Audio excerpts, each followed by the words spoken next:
Many thanks for staying with us on Breakfast Central. Now we start with our top stories, and what better stories to start with than what stories making headlines across every African newspaper, and that is the crisis in Sudan.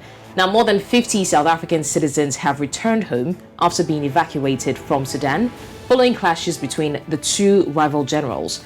A ministerial delegation headed by South Africa's International Relations Minister, Naledi Pandor, was at the airport alongside family members of the evacuees to receive them back into the country.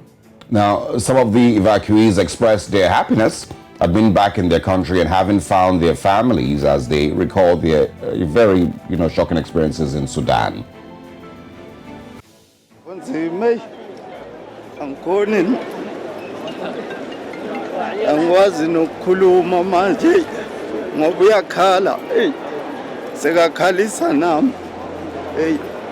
Sorry, man. It feels really good, man. It feels good to be safe. It feels good to be not worrying about bombs. Yeah, it was really tough that side. So we just want South Africa to be assured, because all of us have been waiting for you to come back. And we're absolutely happy that you have been able to safely return home. South Africa must always play a role of supporting other Africans so that we achieve peace and stability on the continent, because that is the only way in which we will advance positive development in Africa. Mixed feelings. I'm excited to be home. I'm very sad for the people of Sudan because I've made some good friends and I've left some staff members and colleagues behind. It is awesome to be back home. We come from a country that is beautiful. Sudan is an amazing country, and it's just sad that I have to go to such a terrible conflict. It was traumatic, it was real, and it feels good to be back home in our own country. Meanwhile, we have updates from the stranded Nigerians in the Sudan conflict. We have, of course, Mo Sani Aliyu, who's a journalist based in Sudan, to, of course, share more details on this. Mr. Aliyu, good morning. Thanks for joining us. Thank you so much for having me. All right, let's quickly get quick updates on the evacuation process for many people, and of course from different countries. We hear Somali. I think the Somalian government has been able to get 150 of its citizens. South Africa has also gotten some people back. Nigerian citizens are also, of course, struggling to get back. Tell us, give us any updates on what's going on. Right now, there are actually 3 groups of Nigerians in different locations trying to get out of Sudan. 2 groups have headed towards the Egyptian border. They've been there for the last 4 days. They spent the night there, and there has not been any movement because the Egyptians are telling them at the border crossings that the arrangements have not yet been concluded to allow them into Egypt, where they will be moved to Cairo for airlift back to Nigeria. There is a 3rd group that is en route to Port Sudan to the east on the Red Sea coast of Sudan. That group is still on the way, but I just got word about half an hour ago that the convoy has stopped because the drivers are complaining about not being paid the full fare and many other complaints. So right now there is not a single Nigerian that has been airlifted outside Sudan to Nigeria.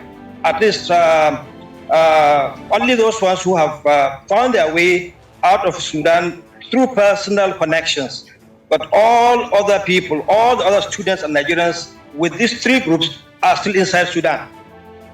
I mean, that's unfortunate because as of 2 days ago, we heard from Abike Dabire that issue had been resolved. So it's unfortunate that we're still hearing that. But also, we got report that over 2,500 Nigerians in Sudan are undocumented. Does it mean that they're not accounted for at the moment?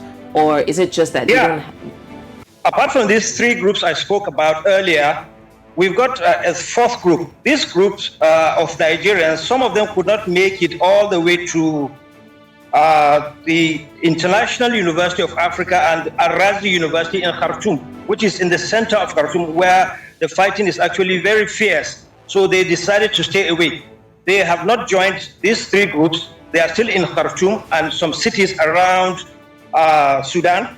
I'm right now at Madani, which is about 300 kilometers south of Khartoum, and there are many Nigerians here, undocumented, some documented, but they just can't risk getting into the city.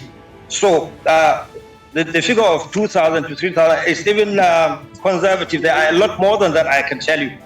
What is the fate of these undocumented Nigerians? And as time passes, of course, we're talking about a ceasefire. We're not sure if the ceasefire would hold.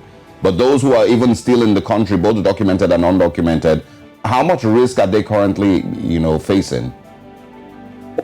Well, it's a very dicey situation. On the one hand, you've got the Sudanese army that's doing everything it can to take back control of the city of Khartoum. And then the Damasari, who are the paramilitary RSF, they are actually in charge of more than half of the city right now. And so the fighting is getting intense and fierce, and anybody who finds himself caught in the crossfire is most likely to be hurt seriously. And those Nigerians that are in there are actually struggling to get themselves into areas where they can be at least safe for now. But their status is of serious concern. I don't know if the Nigerian embassy here is even addressing this issue right now, but it's something that needs to be done, and as soon as possible. All right, Mr. Aliyu, I mean, we heard that the 72-hour ceasefire has been extended. Now, the one that was declared earlier was very highly violated. So what is the guarantee that this time around there will be a high level of compliance? Well, I think the neighboring countries, especially Egypt, they have a stake in this, and they've been pushing the two parties in this conflict to respect the ceasefire. Recently, as a sign of how bad things are, the Sudanese government, the military government, has issued a decree moving the capital of the country to Port Sudan on the Red Sea coast, which means they have actually given up season control of Khartoum. And therefore, these two groups alone are enough trouble, but there are criminal gangs roaming the streets of Khartoum right now, vandalizing and looting properties, robbing people at gunpoint. And this is making things more complicated, as you can imagine.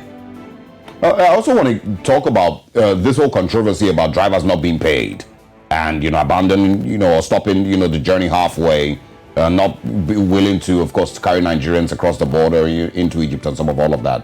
What other information do you have about this? And has any of the Nigerian, students or Nigerians in Sudan spoken to you about this? Can we verify that the drivers really have not been paid? Which is contrary to what, Abike Dabiri was saying. There is some information. Many Nigerians would be surprised to know that there are actually several layers to this issue. The NEMA in Nigeria and the Ministry for Humanitarian Affairs are actually the ones in charge of paying these drivers. They could not, or they did not, or they decided not to hand over this money to the Nigerian embassy in Sudan. Now, the Nigerian embassy could only make the arrangements, get the drivers, and then hand them over to the Nigerian officials in Abuja, who now decided to send part of the money. Right now, we're talking about $300,000 US has been wired, and these people are saying that they have no guarantee that they will get the rest of the money if all these students are actually outside Sudan, and because they think Nigerians are going to evacuate the embassy, they will evacuate the country, and so getting their money could be a problem. So that is why they are holding on to the Nigerians, those students who are at the northern border with Egypt. Their passports have been seized by these transport companies, the officials of the transport companies. And so they are not able to even leave Egypt, Sudan for Egypt if they want to. This is actually the situation. So they have not been paid. It is from Nigeria, the payment is expected. The Nigerian embassy in Sudan has no control over this. They are just also helpless in this respect. That is the fact. I have spoken to many students and the student leaders. This is something that can be easily verified. All right, Mr. Ali, regardless of all of this, how have you been keeping safe? And I hope that the environment has at least been friendly. Yes, I had to move here. As I said, it's about 300 kilometers south of Khartoum. There is a city in between called Madani. It's about 80 kilometers from there. I was actually there initially yesterday, but I found out that it was unsafe because the headquarters of the Rapid Support Forces is actually on that main highway. So the Sudanese army has been pounding that area, and the International University of Africa and the Arazi University are all in the same neighborhood where most of these Nigerian students attend school. So that's why the place has been a very dangerous place. So I have moved south of that place by about 200 kilometers, and I hope the situation gets better before I can go back close to the city of Khartoum. All right, Mo Sani Ali, thank you so much for your time. Remember to stay safe. We'd like to bring you in again and get more updates, if anything changes. Thanks for your time. Thank you.